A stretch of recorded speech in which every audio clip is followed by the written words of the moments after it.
Hello everyone, आज हम पढ़ेंगे बहुमत के प्रकार। तो बहुमत के प्रकार क्या होते हैं वो जानेंगे। सामान्यतः ये 4 प्रकार के होते हैं, परंतु हम जो संविधान में जिनका प्रयोग करते हैं वो सिर्फ 4 होते हैं, 3 होते हैं। सामान्य बहुमत, प्रभावी बहुमत और विशेष बहुमत। पूर्ण बहुमत को हम समाचार पत्रों में देखते रहते हैं, तो इन सबको जानेंगे हम कि किस प्रकार से हम बहुमत का प्रयोग करते हैं, कौन से ऐसे विधेयक हैं जिनमें बहुमत का किस में प्रयोग किया जाता है, ये सभी जानेंगे। तो ये काफ़ी इंपॉर्टेंट है। जैसे संविधान की संशोधन की जो प्रक्रिया हमारे संविधान में 368 आर्टिकल में बताई गई है, उसमें हम कौन सा बहुमत है उसका प्रयोग करते हैं, तो हम सभी को अच्छे से जानेंगे। ऐसी वीडियो देखने के लिए आप चैनल को लाइक शेयर एंड सब्सक्राइब कीजिए। Thank you. अब हम स्टार्ट करते हैं हमारा साधारण बहुमत। तो साधारण बहुमत क्या है, जैसे कि आप जानते हैं कि साधारण बहुमत यानी जिसमें 50+1 यानी 50% मतदान किया गया हो, वो आपका साधारण बहुमत होगा। तो इसमें क्या ज़रूरी है, जैसे उपस्थित और मतदान करने वाले सदस्यों की संख्या, यानी बनने वाले सदस्यों की जो संख्या का बहुमत है। यानी उपस्थित और मतदान का क्या अर्थ है? उपस्थित का अर्थ यह है कि जो सदन है, जैसे कि हम उदाहरण के लिए देख सकते हैं, चाहे लोकसभा हो, चाहे राज्यसभा हो, चाहे विधानसभा हो, उसमें जो सदस्यों की संख्या है, टोटल सदस्य संख्या, यानी आपको मान लेते हैं 543 सदस्य लोकसभा में है। आप जानते हैं कि हमने पढ़ा है 545 अभी करंट में है, परंतु 2 अब एंग्लो इंडियंस हट गए हैं, तो 543 सदस्य हैं। ठीक है। अब जो 543 सदस्य तो हमारे हैं आपके लोकसभा में, और इन सदस्य संख्याओं में से ऐसा जरूर नहीं है सभी रोज उपस्थित हो। तो कुछ सदस्य से आपने देखा 540 सदस्य उपस्थित हुए। ठीक, ये तो आपके उपस्थित सदस्यों की संख्या हुई। अब ये ज़रूरी नहीं है कि 540 ही वोटिंग करें, तो इनमें से एक मान लेते हैं 535 लोगों ने वोटिंग की। अब जब 535 लोग हैं, इनका हम 50% निकालेंगे। तो 50% निकालने के लिए हम जानते हैं, जैसे 2 से भाग दे दीजिए, वो निकलेगा, उसके बाद उसका +1 कर देंगे, जो आपका एक और एक्स्ट्रा हो जाएगा, जिससे आप बहुमत में आ जाएंगे। यानी साधारण बहुमत का इसमें प्रयोग करते हैं। तो ये साधारण बहुमत से कोई विधेयक पारित है या नहीं, क्योंकि +1 इसलिए करते हैं कि वोटिंग बराबर ना रहे, एक ज़्यादा मत मिले। ठीक है। ऐसे कौन से प्रावधान हैं जिनमें हम साधारण बहुमत का प्रयोग करते हैं, तो हम देख सकते हैं। जैसे वित्त विधेयक के में हम इसका प्रयोग करते हैं। सॉरी, ये गलत लिख गया है, विधेयक है वित्त विधेयक है। और धन विधेयक में, स्थगन प्रस्ताव में हम इसका प्रयोग करते हैं। और विश्वास प्रस्ताव में कटौती प्रस्ताव, जो हम जानते हैं कटौती प्रस्ताव आपके बजट के संबंध में है, वो हम करते हैं, उसमें इसका प्रयोग करते हैं साधारण बहुमत का। ठीक। प्रभावी बहुमत का हम किस चीज़ में प्रयोग करते हैं? तो प्रभावी बहुमत का इसमें भी आपका जो बताया गया है वो यह है कि उपस्थित और मतदान करने वाले सदस्यों की संख्या, यानी इसमें वही चीज़ सेम प्रॉब्लम है, पर थोड़ा भिन्नता है कि प्रभावी बहुमत अब कैसे निकालें। कुल सदस्यों की संख्या मान लो हम लोकसभा में ले रहे हैं, तो 543 सदस्य, जैसे हमने बताया 543 क्यों लिए। और रिक्तियाँ किस प्रकार की होंगी? इसमें 3 प्रकार की रिक्तियों का प्रयोग करेंगे हम। किसी ने पद त्याग दिया हो, क्या कर दिया हो? पद त्याग दिया हो। दूसरी चीज़, चुनाव रद्द कर दिया गया हो। ठीक। तीसरी चीज़, मृत्यु हो गई हो उस सदस्य की। क्या हो गई हो? मृत्यु हो गई हो उस सदस्य की। ठीक है। ये तीनों कंडीशन अगर हैं, तो हम इनको माइनस कर देंगे। मान लो हमने ये सारे चीज़ें, लोग कितने, एक हैं, तो अब एक ये लोग हैं, तो इनको माइनस कर देंगे 543, यानी 3 सदस्य हमने माइनस कर लिए, तो हमारे बचे कितने? 540 सदस्य। अब ये 540 सदस्यों का हम क्या निकालेंगे? बहुमत निकालेंगे, कुल सदस्य संख्या का। अब इसका बहुमत हम निकालेंगे, तो 2 से भाग दे देंगे, और उसके बाद जो बचेगा वो क्या हो जाएगा? आपका मतलब प्रभावी बहुमत निकल जाएगा। ये 540 में से भी हमारा जो ये वाले फुलफिल करेंगे पहले कंडीशन, उपस्थित और मतदान करने वाले सदस्यों की संख्या, तो इस प्रकार हम प्रभावी बहुमत निकाल लेंगे। ऐसे कौन से प्रावधान हैं हमारे संविधान में जिनका हम प्रभावी बहुमत से उन्हें पास करते हैं? तो उसमें हमारे टोटल 8 प्रावधान आते हैं, मतलब 8 लोगों को हम इस बहुमत से हटा सकते हैं। जैसे कि हमने देखा लोकसभा में अध्यक्ष और उपाध्यक्ष को, जो मैंने सिंपल वे में किया है कि हम इससे याद रख सकें, और राज्यसभा में राज्यसभापति और उपसभापति, यहाँ उपसभापति है, इसको हटा सकते हैं। और विधानसभा में, जैसे कि हम लोकसभा में अध्यक्ष होता है, उस समय विधानसभा में भी अध्यक्ष और उपाध्यक्ष होते हैं, इनको हटाने में, और विधान परिषद में सभापति उपसभापति को हटाने में हम प्रभावी बहुमत का प्रयोग करते हैं। तो हमें अच्छे से इन आठों को याद रखना है, कभी एग्जाम में पूछा जा सकता है। ठीक।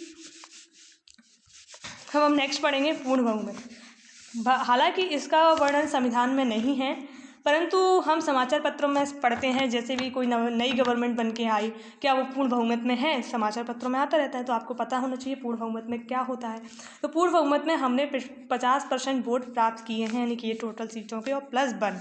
अब इसके करने पर जो आता है वो आपका क्या हो जाएगा, जैसे 543 सदस्य क्या है, इसका 50% निकालेंगे +1 कर देंगे तो इतनी सीटें हमारी आना चाहिए, तो वो पूर्ण बहुमत होगा। ये संविधान में इसका ये याद रख, कहीं भी वर्णन नहीं किया गया है।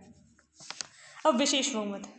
विशेष बहुमत हम जो 3 प्रकार से हमारे संविधान में विशेष बहुमत का प्रयोग हम करते हैं, तो हम जैसे देखते हैं उपस्थित तथा मतदान करने वाले सदस्यों का 2/3 बहुमत, यानी यहाँ पर हम सिर्फ एक ही कंडीशन देख रहे हैं कि 2/3 बहुमत, यानी उपस्थित कैसे, उदाहरण के लिए हम ले सकते हैं लोकसभा की सदस्य संख्या 543, ठीक, इसका हम 2/3 निकालेंगे।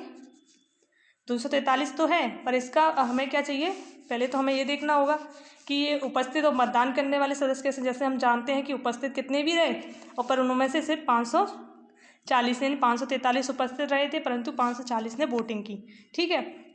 अब वोटिंग की तो इसका 2/3 निकालेंगे, उसके बाद जो आएगा वो आपका विशेष बहुमत से पारित ऐसे कोई विधेयक होंगे। अब ऐसे कौन से विधेयक हैं संविधान में जिसमें इसका प्रयोग किया जाता है, तो हमारे संविधान में 2 अनुच्छेद हैं जिसमें विशेष बहुमत में उपस्थित और मतदान करने वाले सदस्यों के 2/3 बहुमत का प्रयोग किया जाता है। आर्टिकल 312 और 249। 312 में क्या है, राज्यसभा अखिल भारतीय सेवाओं का गठन करती है और संसद को राज्यसभा ऐसा प्रस्ताव पारित करती है कि राज्य सूची पर भी कानून बनाया जा सकता है। उसमें हम विशेष बहुमत का 2/3 बहुमत वाला कॉन्सेप्ट का प्रयोग करते हैं।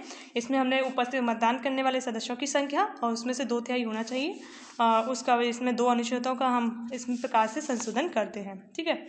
अब सेकंड इसी में विशेष बहुमत में एक और प्रकार का विशेष बहुमत है। इसमें क्या है कि उपस्थित तथा मतदान करने वाले सदस्यों की संख्या तो है, यानी 543 में से 540 उपस्थित हुए, वोटिंग किसने की, आपकी 540 उपस्थित रहे और 500 सदस्यों में से 500 सदस्य आपके उपस्थित रहे और 450 ने वोटिंग की, ठीक है। अब हम जो ये तो इसका 2/3 बहुमत तो हम निकाल ले पहले, तो इसका मतलब जो आपके 543 सीटों का इसका निकलेगा 272 2/3 बहुमत, ठीक है। अब ये हमारे 500 सदस्य उपस्थित रहे, 450 आपने वोटिंग की, मतदान किया, यानी मतदान किया 450 ने। अब हम ये भी देखेंगे कि पक्ष में कितने लोगों ने मतदान किया, तो पक्ष में हम मान लेते हैं कि जो आपके पक्ष में मान लो 350 लोगों ने वोटिंग की, ठीक, और विपक्ष में कितने की, 100 लोगों ने वोटिंग की, ठीक है।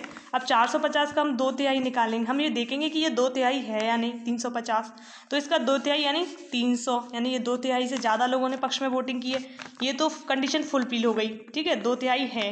अब ये कुल सदस्य संख्या का बहुमत है क्या, इससे भी ये ज़्यादा है कुल सदस्य संख्या का बहुमत से भी, तो इस प्रकार ये पहली कंडीशन में जो बना है, इस तरह से अगर कोई विधेयक पास होता है तो वो पास माना जाएगा। अगर इस कंडीशन को कोई फुलफिल नहीं कर पाता है, कैसे फुलफिल नहीं कर पाता है, अब वो भी देखेंगे। जैसे कि हम मान लेते हैं जैसे लोकसभा में क्या है, सदस्य संख्या 543 है और आपकी राज्यसभा में कितना टोटल इसका बहुमत कितना है, कुल बहुमत कितना है सदस्य संख्या का, 272 है। अब जो 543 में से जरूरी नहीं है सभी उपस्थित हों, तो यानी मान लीजिए आपके जो उपस्थित रहे हैं आपके कितने 400 सदस्य, उनमें से वोटिंग कितने लोगों ने की है, 300 लोगों ने, ठीक। अब 300 लोगों में से 210 लोगों ने पक्ष में वोट डाले हैं और 90 लोगों ने विपक्ष में वोट डाले हैं। अब 300 का हम देखेंगे कि जो 2 डाले हैं पक्ष में क्या वो 2/3 को फुलफिल कर रहे हैं, तो हम इसका जो जब निकालेंगे तो ये 200 निकलेगा, तो यानी ये इस कंडीशन को फुलफिल नहीं कर रहे हैं, यानी ये वाली 2/3 को तो फुलफिल कर रहे हैं परंतु जो कुल बहुमत को ये फुलफिल नहीं कर रहे हैं, यानी 272 से ये कम है। तो इस प्रकार से ऐसे कोई अगर मत मिलते हैं तो वो बहुमत वो प्रस्ताव क्या माना जाएगा, रद्द माना जाएगा, क्योंकि एक कंडीशन फुलफिल हो रही है, दूसरी कंडीशन वो फुलफिल नहीं कर रहे हैं। तो इस दूसरे वाले कॉन्सेप्ट को इसमें याद रखना है, जब ये कंडीशन नहीं होती है तो प्रस्ताव रद्द हो जाता है, ठीक। इसको अच्छे से याद रखना है आपको सेकंड वाले, क्योंकि इसमें मिस्टेक होती रहती है।